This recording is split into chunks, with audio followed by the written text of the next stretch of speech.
बाबा माखन शाह कौन थे? सिख इतिहास में उनकी क्या भूमिका थी? आइए जानते हैं। गुरु हरकृष्ण जी सिखों के 8वें गुरु। उनका 30 मार्च 1664 को देहांत हो गया।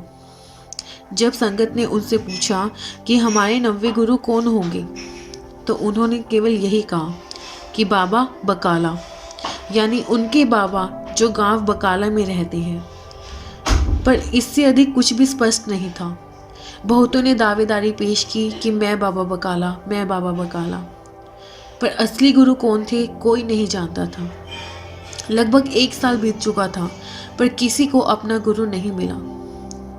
अब बात आती है बाबा माखन शाह की कि उन्होंने क्यों ढूंढा कि उनके 9वें गुरु कौन हैं। बात ये थी कि जब वो अपना व्यापार करके समुद्री जहाज से भारत लौट रहे थे, तो रास्ते में एक बहुत भयंकर तूफान आया।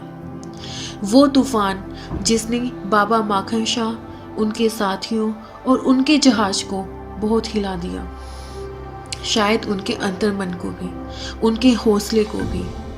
उन्होंने बहुत प्रयास किया कि किसी भी तरीके से हम इस तूफान से पार पा जाएं, पर शायद तूफान भी अपनी जिद पर अड़ा था कि नहीं, अब की बार मैं नहीं जाने दूंगा। बाबा माखन शाह को कुछ न दिखाई दिया सिवाय अपने गुरु के। वो उसी क्षण अपने घुटनों पर बैठ गए, आंखें बंद कर ली और दिल से बस एक ही अरदास निकली,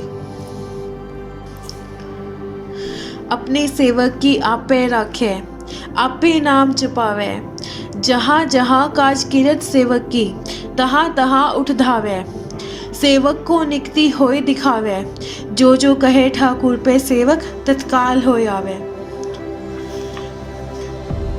बाबा माखन शाह ने कहा, बाबा जी मैनू बचाइयो, मेरे साथियों ने मेरे जहाज नू बचाइयो। मेरी कमर पे जो 500 मोहरें बंधी है वो मैं आपको अर्पण करता हूँ। शायद बाबा ने उनकी अरदास सुन ली। उनका जहाज सही सलामत भारत पहुँच गया और बाबा माखन शाह निकल चुके अपने गुरु की तलाश में। वो बाबा बकाला पहुँचे, जहाँ वो अपने गुरु को 500 मोहरें अर्पण करने आए थे। पर गांव बकाला का तो एक अलग ही दृश्य उन्होंने देखा। हर कोई खुद को गुरु बोल रहा था। मैं गुरु, पर कौन था असली गुरु?